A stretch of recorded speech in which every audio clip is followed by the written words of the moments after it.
नागपुर में मार दिया गया था। इन तीनों हत्याओं के बीच में एक कनेक्शन उभर आया था। पुलिस को ऐसा लग रहा था कि ये कोई सीरियल किलर है जो पब्लिक के बीच में शिकार कर रहा है।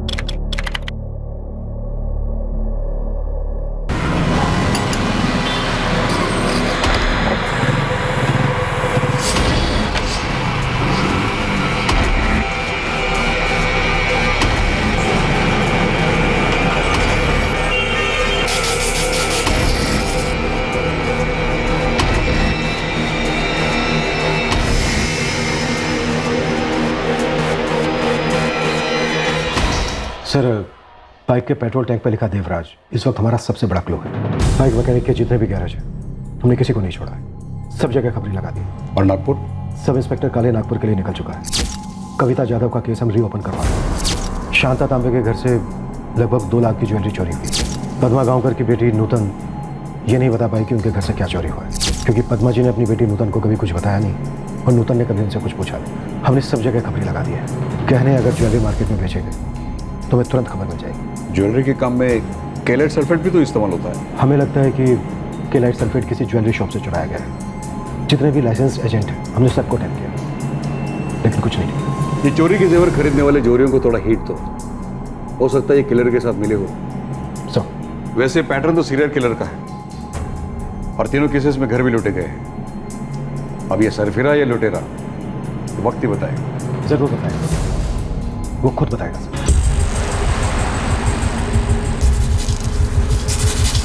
कविता जाधव केस में हमने हर हिस्ट्री शीटर को तोड़ा। हमें लगा रॉबरी का केस। नारियल पानी में मेजो 15 मिलाकर विक्टिम को बेहोश किया गया। अगर ये सिंपल रॉबरी का केस होता तो कविता जाधव कातिल के लिए दरवाजा नहीं खोलती और उसे अंदर नहीं बुलाती।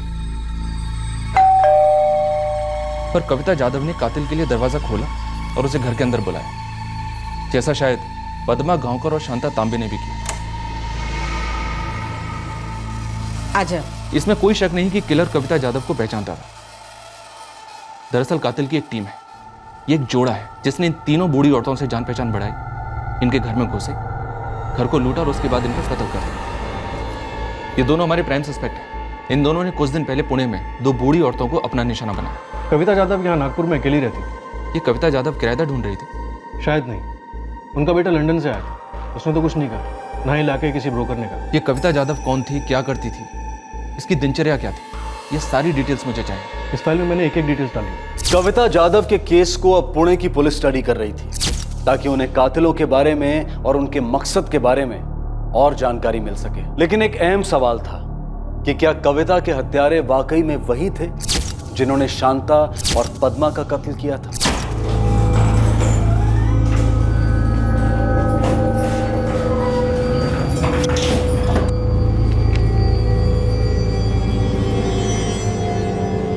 पुणे डबल मर्डर केस में अब तक कोई बढ़ोतरी नहीं।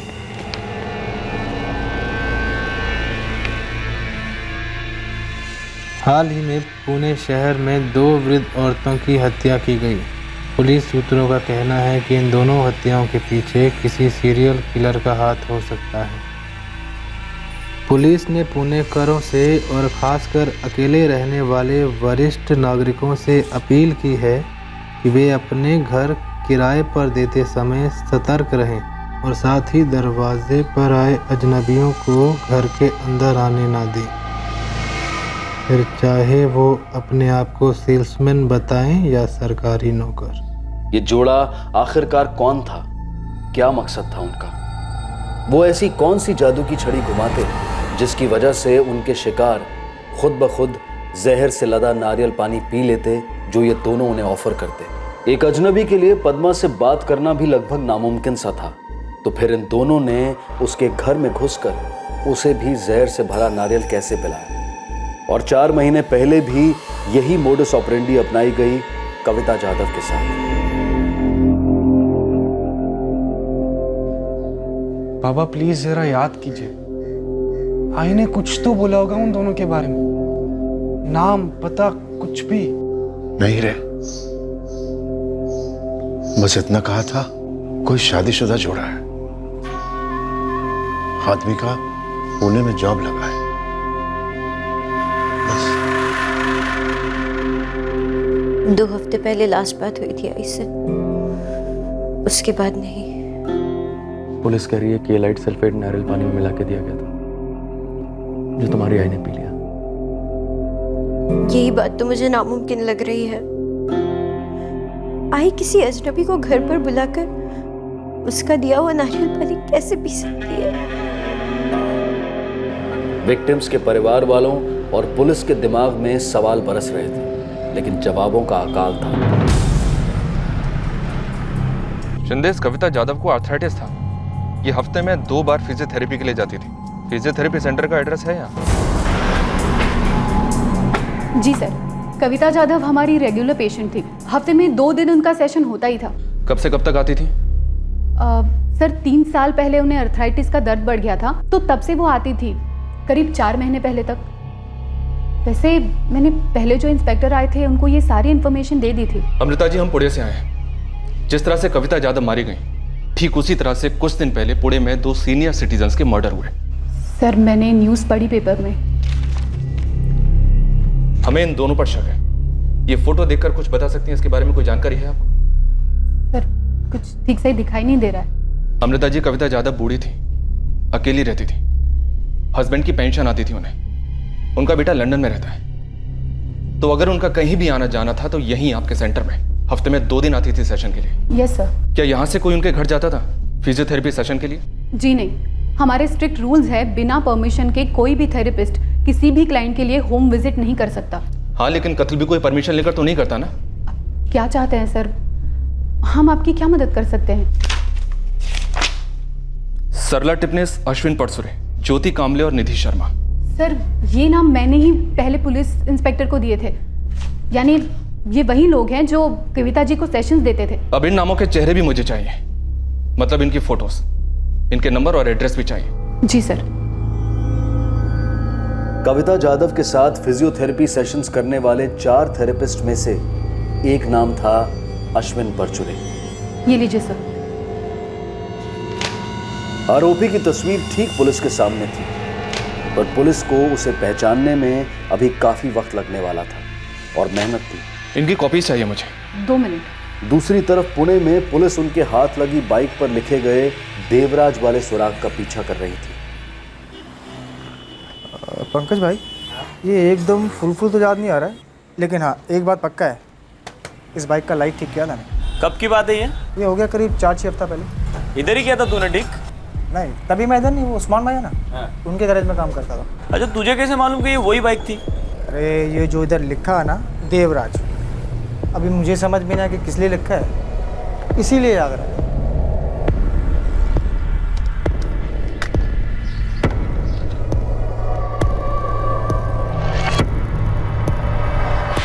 अच्छा, ये उस्मान का गैरेज किधर है? ये इधर पिंपरी में।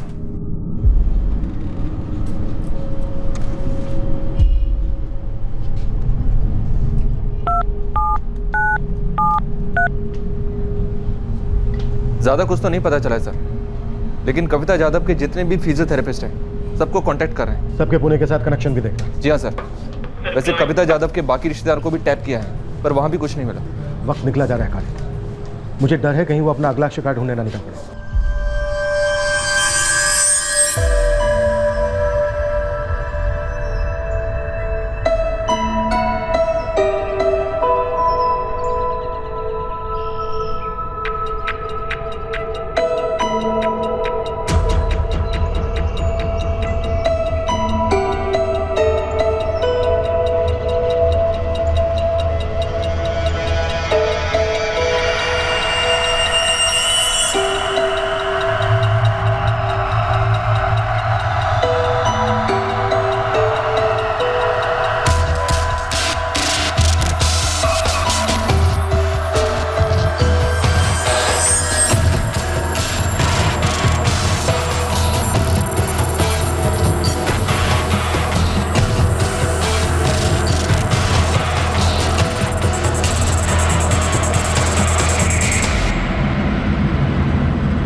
नमस्ते काकू। नमस्ते, बोलो बेटा।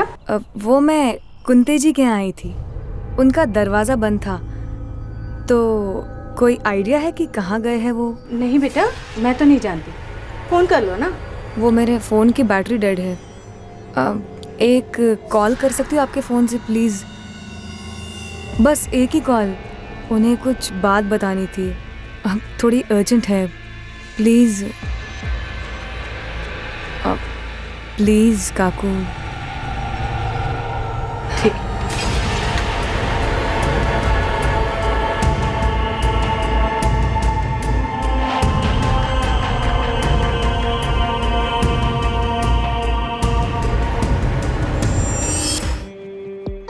देवराज, हाँ 2-3 बार आई थी यहाँ पे। इसी की फोटो है? अरे यार, सर पर हेलमेट और एकदम सड़ियल सा फोटो, कैसे बोलूँ वही है कि नहीं? अरे मतलब बिना हेलमेट का ढंग का फोटो लाऊंगा तब तो पहचान लेगा ना उसको।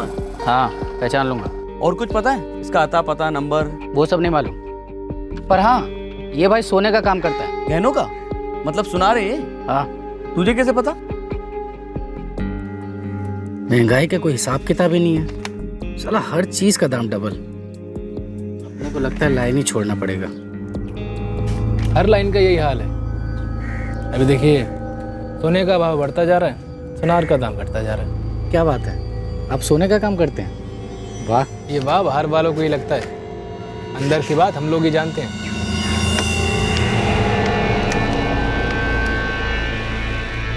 बन साहब,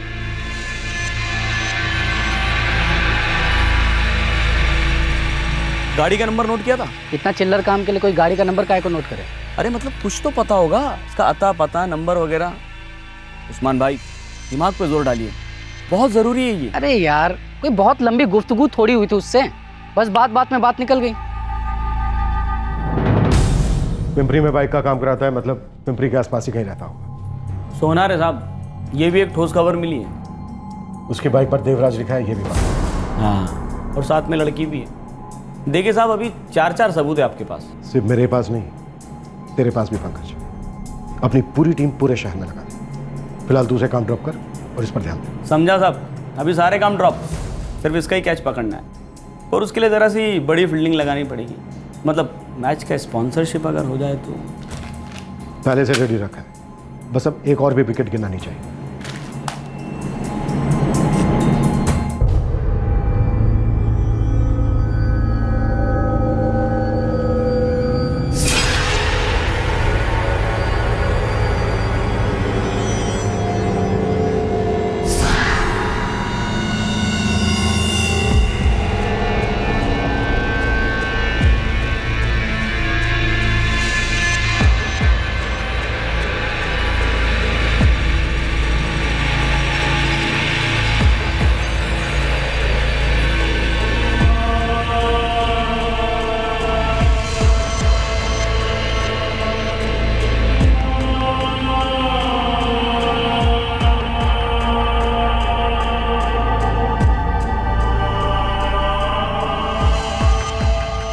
मैंने ऊपर वाले अमर कुंते को झूठ मूठ का फ़ोन लगाया। अच्छा कुंते काका, ठीक है, मैं कल आऊँगी। हाँ, बाय।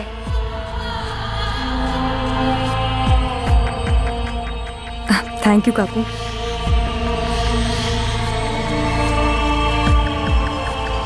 काकू, वो मैं आपका वॉशरूम यूज़ कर सकती हूँ? इधर। Thank you.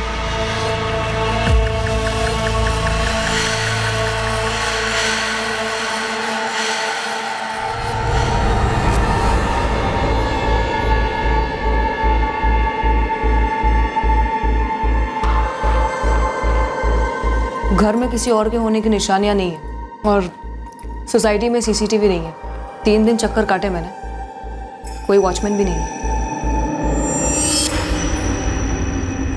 सर, हमने चारों फिजियोथेरेपिस्ट की स्कैनिंग की है, जिसमें से 3 क्लियर है, बस एक अटका हुआ है। कौन? अश्विन परचुरे। सर, इसका कॉल बार बार डिस्कनेक्ट आ रहा है। इसके फॉर्म पे जो एड्रेस लिखा हुआ है वो किराए के घर का है, जो 1 साल पहले ही छोड़ चुका है। वेरिफिकेशन का कोई और सोर्स नहीं? सर, फिजियोथेरेपी सेंटर में जाकर पूछना पड़ेगा। हमें जब तक इस अश्विन परसुरे के बारे में पूरा पता नहीं चल जाता, तब तक हमारे लिए यही सस्पेक्ट।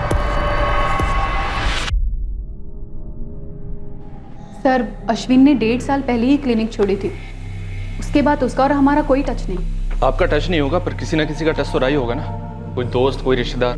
मैं यहाँ 2 साल पहले आई हूँ, अश्विन 3 साल पहले से यहाँ था।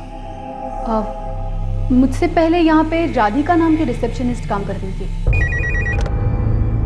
Strong life physiotherapy centre, may I help you? Sir मैं राधिका से पहले मिली नहीं हूँ, हाँ पर मैंने सुना था कि राधिका और अश्विन परचुरे की शादी वादी हो गई थी। इस राधिका की डिटेल्स कहाँ से मिलेंगी? आपकी फाइलों में है? सॉरी सर, इतने पुराने डिटेल्स नहीं है हमारे पास। सर हमने अश्विन परचुरे फिजियोथेरेपिस्ट का लुकआउट नोटिस जारी तो कर दिया है, लेकिन ये अंधेरे में तीर चलाने वाला मामला है सर। काले अंधेरे में तीर नहीं चलाएंगे तो अंधी गली में बहुत जल्द एक और शिकार होगा। ये आदमी हमारे लिए सस्पेक्ट है। अपने पूरे नेटवर्क में इसकी फोटो डिटेल्स घुमा दो। राइट सर, इसका फोटो मैं अभी आपको भी सेंड कर रहा हूँ।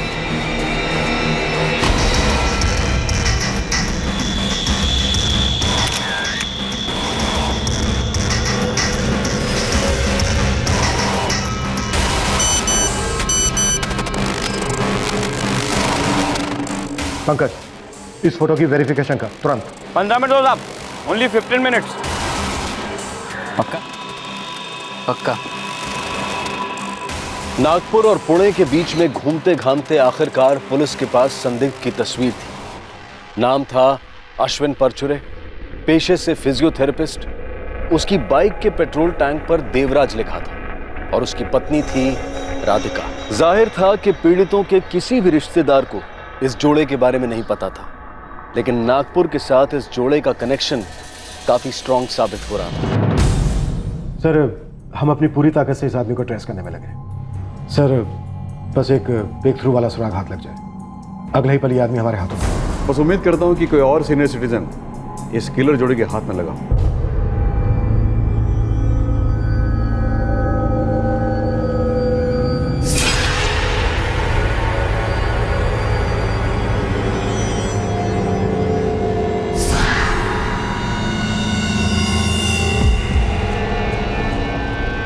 कल दोपहर का टाइम बेस्ट रहेगा,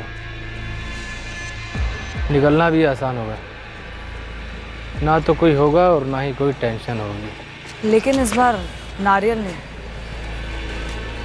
कुछ और।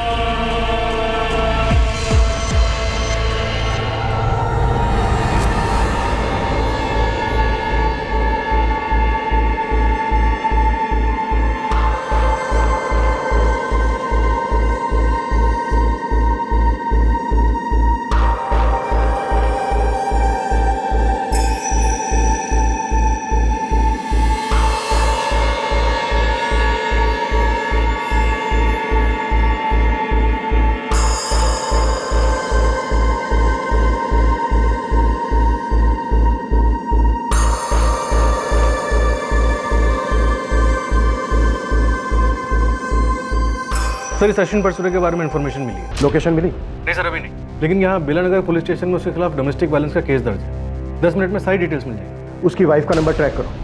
हमें लगता है जो औरत उसके साथ है वो इन मर्डर्स में शामिल है। वो उसकी पत्नी राधिका हो सकती है। Right sir. दहेज के लिए हैरेसमेंट का केस 8 महीने पहले दर्ज हुआ था। इसकी पत्नी का नाम नलिनी?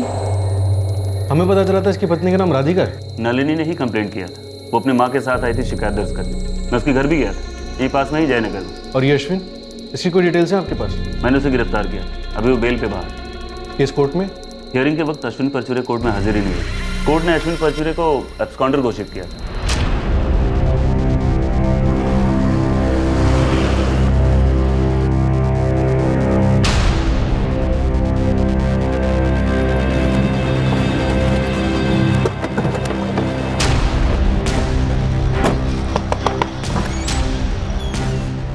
नलिनी यहीं रहती है? हाँ, मैं उसके आई हूँ। बुलाइए उसे। वो बाजार गई है, बस थोड़ी देर में आती होगी।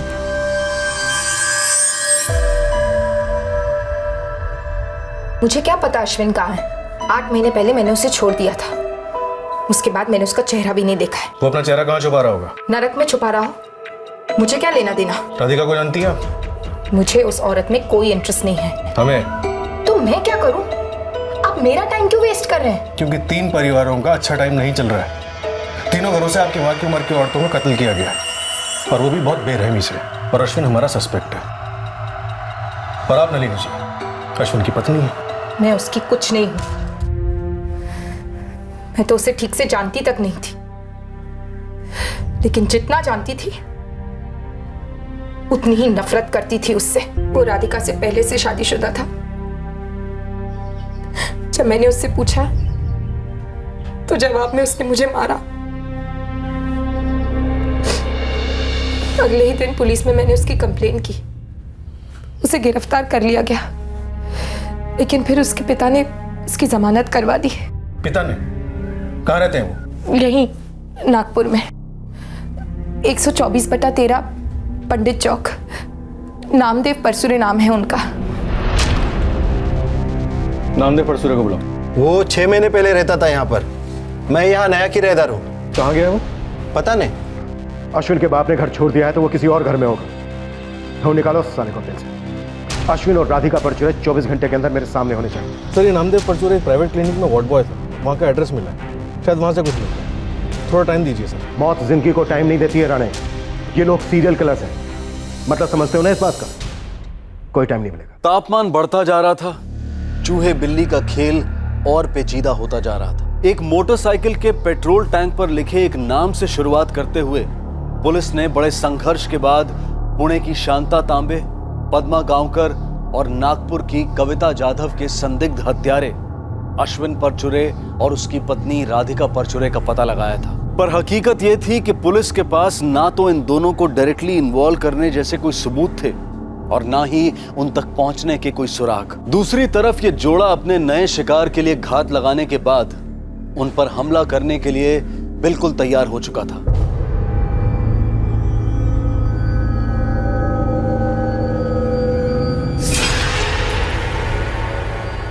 वो गहने बेच दे क्या? नहीं, थोड़ा टाइम और रुक जाओ। और वैसे भी गहने हम यहाँ नहीं बेचेंगे। तो फिर कहाँ? कहीं और। आज के काम के बाद हम यहाँ से चले जाएंगे।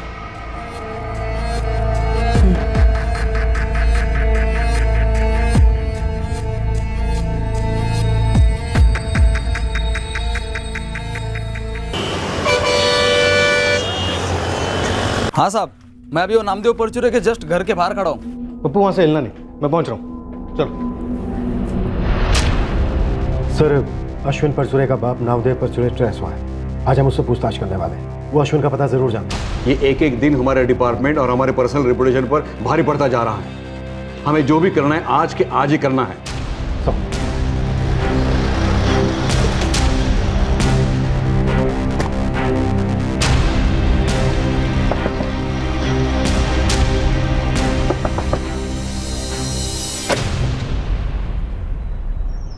जी नामदेव परचुरे? हाँ। तुम्हारे बेटे अश्विन परचुरे का नंबर और एड्रेस दोनों दो। मेरे पास तो नहीं है साहब। नहीं है, वही है, मत बोलना। उम्र का लिहाज नहीं करूंगा, हलक में हाथ डाल के उसका पता निकलवाऊंगा। 5 साल पहले मैंने उसे हमारे क्लिनिक में नौकरी दिलाई थी। फिजियोथेरेपी डॉक्टर के हाथ के नीचे लगाया था, लेकिन वहाँ काम सीखने के बाद वो उसने नौकरी छोड़ दी। उसके बाद वो कहाँ है, क्या करता है, मुझे कुछ पता नहीं है साहब। मर्डर करता है तुम्हारा बेटा। क्या? तुम्हारे बेटे अश्विन और उसकी बीवी राधिका ने मिलकर यहाँ नागपुर में एक और पुणे में 2 बूढ़ी औरतों का कत्ल किया है और हम उन्हें ढूंढ रहे हैं। कहाँ है वो? 3 महीने से उसने मुझे फोन तक नहीं किया है। उसका पुणे का एड्रेस बताओ नामदेव। 6 महीने पहले वो अचानक घर छोड़ के चला गया साहब। पुणे का एड्रेस और नंबर? कसम से कहता हूँ साहब, मुझे नहीं पता। सर, नामदेव और अश्विन की दूसरी पत्नी नलिनी, दोनों के घरों के बाहर आदमी लगा है, लेकिन ये दोनों ही अश्विन के बारे में कुछ नहीं बोल रहे हैं। 24 घंटे नजर रखो राणे। बहुत जल्द हम इस केस को क्लोज करने की दिशा में चल रहे हैं। 1 सेकंड के लिए भी अपनी एनर्जी लूज मत होने दें। नहीं सर, कुछ ना कुछ पता लगवा के रहूंगा इनसे। गुड सर, पिंपरी पूरी तरह से कवर की जा रही है। हर एक estate agent, garage, hospital, clinic, हर जगह पर हमारी टीम और खबरें अपनी नजर रख रहे हैं। कोई लीड मिली?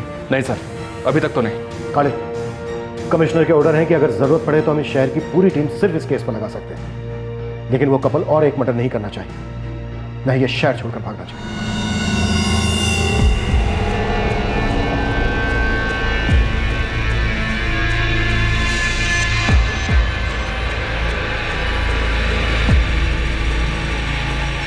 हम घड़ी पैक करना भूल गई। भूली नहीं हूँ, खाना खाने के बाद सबसे लास्ट डालूंगी बैग में। एक सुई भी छूटनी नहीं चाहिए।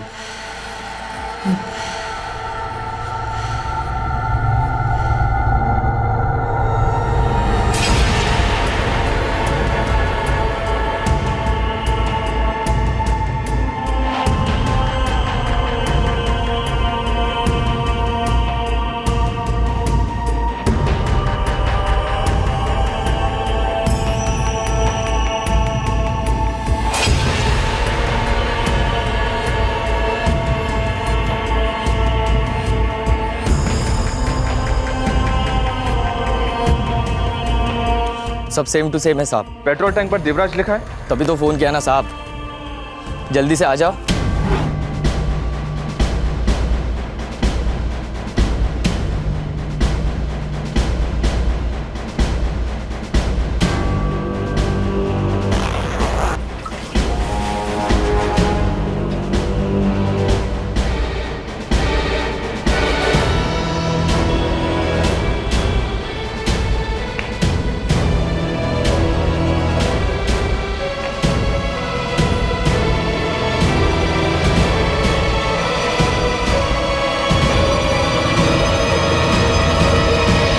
हमारी वाली बॉटल पे मार्किंग कर दी थी। निशान लगा दिया है, छोटा सा।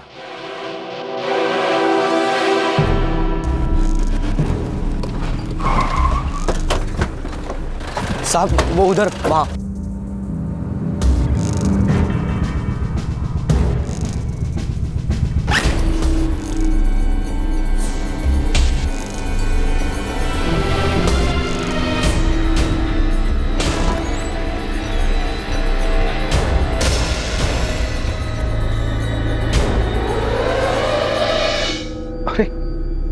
कहीं जा रहे हैं आप लोग? Out of Pune? कोई नया शहर? क्या चाहिए तुम्हें? चुटकी भर केलाइट सल्फेट चाहिए। जैसे मर्जी वैसे दे दो, नारियल पानी में डाल के या जैसे भी कंफर्टेबल हो, हमें चलेगा। वो कौन रहे तुम लोग? जहर, जुर्म को मारने वाला जहर। वैसे हमें पुलिस भी कहते हैं।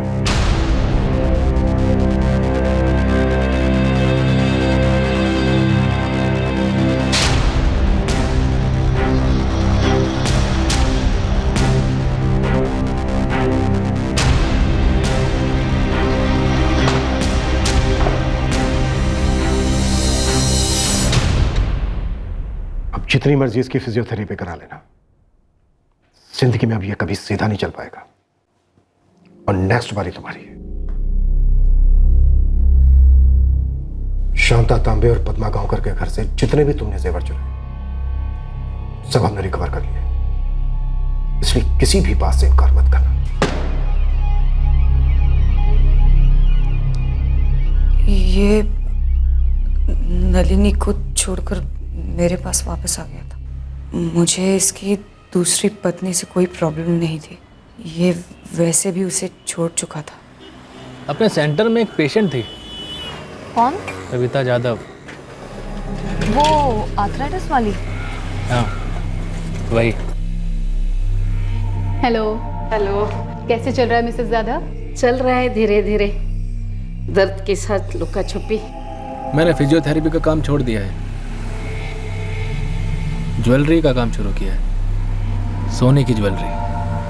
पैसा बहुत है इस काम में। इन पैसों से अपना खुद का थेरेपी सेंटर खोलूंगा। दोनों की लाइफ सेट। लेकिन अश्विन, इस सब का कविता यादव से क्या कनेक्शन है? मैं थेरेपी बहुत अच्छी देता था ना। सेंटर छोड़ने के बाद वो मुझे अपने घर बुलाती थी थेरेपी के लिए। तो बुढ़िया सोना बहुत पहनती है और रहती भी अकेली है।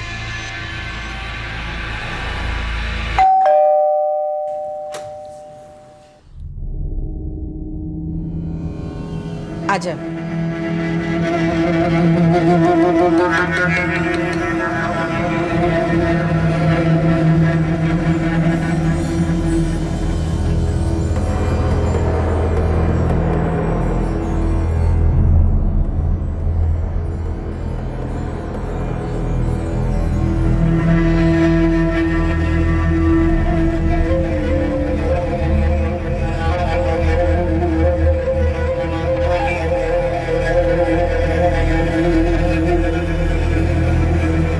सांस अभी चल रही है? अभी रुक जाती तो अच्छा होगा ना।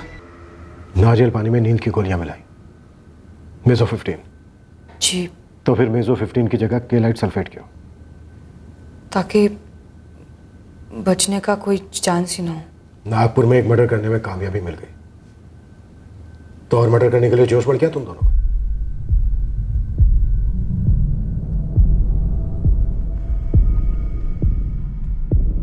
हमने उस लेडी शांता तांबे के घर की रेकी 3 दिनों तक की। हमने किराए वाला नोटिस देख लिया था। हमने नोट किया था कि शांता का पति काम से पूरा दिन घर से बाहर रहता है और वो घर पर अकेली। 9 मई को हम किराएदार बनकर उसके पास गए। 10 मई को काम करने का प्लान था, मतलब उसे मार डालने का। लेकिन 10 मई की सुबह को उसका फोन आया। हाँ शांता काकी। अश्विन, आप लोग आज नहीं कल आ जाना। क्यों, आप किसी और को कमरा दे रहे हैं क्या? ऐसी कोई बात नहीं है। मेरे हस्बैंड ने कहा वो भी आप लोगों से मिलना चाहते हैं, उसके बाद ही फाइनल करेंगे। वो कल ही आएंगे घर। क्या है ना, 2 दिनों से घर आए नहीं वापस काम से, तो आप लोग ना कल दोपहर के बाद आ जाना। हाँ ठीक है काकी, तो हम कल शाम 6 बजे के आसपास आते हैं। हाँ ठीक है। कह रही है कल पति के लौटने के बाद आकर मिलो। मतलब आज पूरा दिन अकेली रहेगी घर पर।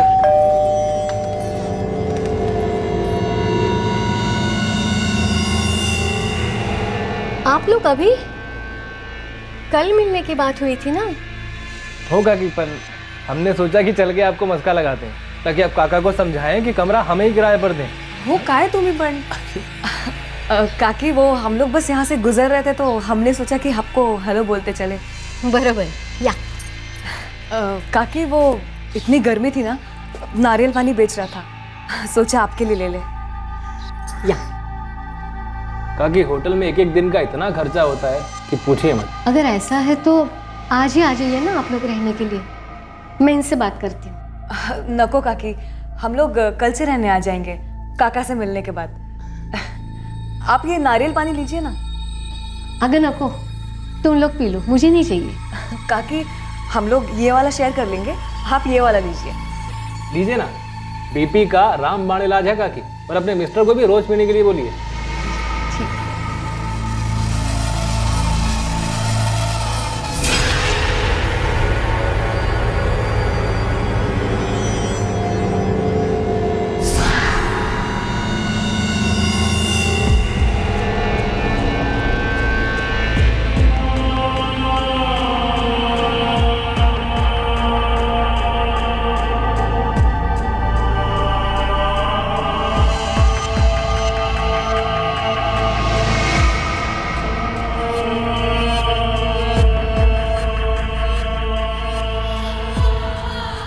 सांस तो नहीं चल रही है। हाँ, पर हम फिर भी रिस्क क्यों ले? और पद्मा गांवकर, तुम दोनों उनके घर में कैसे फंसे? वो तो किसी पर भरोसा नहीं करते थे। पर हम पर कर लिया। क्या है? मिसेस पद्मा गांवकर? हाँ तो कौन हो तुम लोग? मैडम, हम लोग किराए पर रूम ढूंढ रहे हैं। मैंने के लिख के रखा है क्या, किराए पे रूम देना है करके?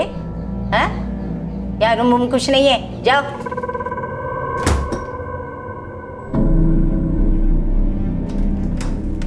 है, मेरा नाम पता तुमको किसने दिया रे? जी, वो किसी की पहचान कहीं से निकली तो उन्होंने बताया आप अकेली रहती हैं।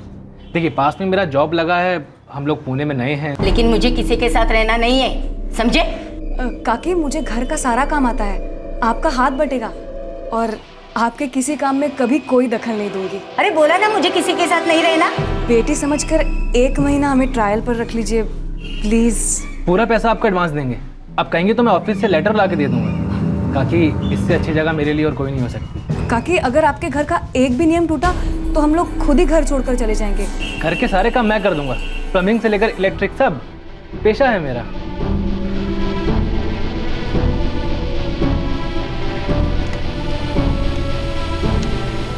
लेकिन पहले मुझे तुम दोनों की पूरी जानकारी चाहिए, फिर सोचूंगी। इस जोड़े ने पद्मा गांवकर को अपनी मीठी बातों में फंसा ही लिया।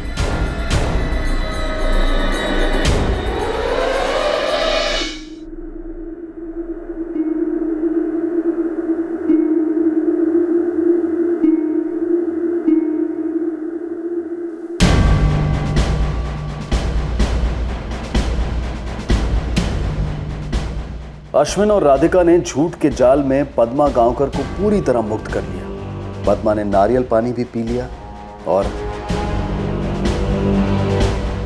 केराइट सल्फेट कहां से मिला? सोने के काम के लिए खरीदा था अश्विन ने। खरीदने के लिए लाइसेंस है? लाइसेंस तो फिजियोथेरेपी के लिए भी नहीं था। तुम दोनों का अगला शिकार कौन होने वाला था? पश्चाताप, खेद या ग्लानि का एक तिनका भी नहीं था इन दोनों के दिल में। ये कोल्ड ब्लडेड मर्डरर्स के आदर्श नमूने थे। इनका पहला शिकार कविता जाधव, एक बीमार अकेली औरत, उनकी पहचान की थी। कविता ने उन पर भरोसा किया।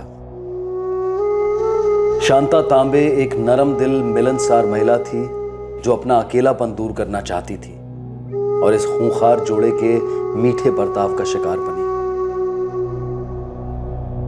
दूसरी ओर पद्मा गांवकर मिलनसार के बिल्कुल विपरीत थी, पर इस जोड़े के ढोंग ने उसे भी बेवकूफ बनाया और उन दोनों को उस घर में एंट्री मिल गई। अश्विन और राधिका के कबूलनामे के अनुसार मीडिया में इन मर्डर्स को लेकर हुए बवाल के बाद उन्होंने कुछ दिन शांत रहने का फैसला कर लिया था, पर बहुत जल्द वो अपने अगले शिकार पर झपटने ही वाले थे। जब कोई अजनबी दरवाजे पर दस्तक दे तो सतर्क होकर चेक करें, डबल चेक करें और अगर संदेह का हल्का सा भी अंदेशा हो तो दरवाजा ना खोलें। खास तौर पर तब यदि आप एक वृद्ध नागरिक हों और घर पर बिल्कुल अकेले हों। हमारे समाज में अकेले रहने वाले हमारे बड़े सीनियर सिटीजन्स की सिक्योरिटी का ख्याल रखना हम फैमिलीज का कर्तव्य है और समाज की जिम्मेदारी भी। अश्विन और राधिका को आईपीसी की धारा 302 के तहत हत्या के लिए, धारा 34 के तहत कॉमन इंटेंशन के लिए, धारा 441 के तहत किसी की निजी संपत्ति में आपराधिक इरादे से बलपूर्वक घुसपैठ करने के लिए, धारा 396 के तहत डकैती करते वक्त हत्या करने के लिए और धारा 120B के तहत क्रिमिनल कॉन्स्पिरेसी के चार्जेस पर गिरफ्तार किया गया है। रिमांड के बाद इस जोड़े को न्यायिक हिरासत में भेज दिया गया था। फिलहाल ये दोनों जमानत पर बाहर हैं और इन दोनों पर इस वक्त मुकदमा जारी है। फिर मुलाकात होगी, तब तक सुरक्षित रहें, सतर्क रहें और देखते रहें क्राइम पेट्रोल सतर्क। सबक एक को सीख हम सबको। जय हिंद। क्राइम पेट्रोल्स के और भी दिलचस्प कहानी देखने के लिए हमारे चैनल को सब्सक्राइब करें और बेल आइकॉन दबाना न भूलें।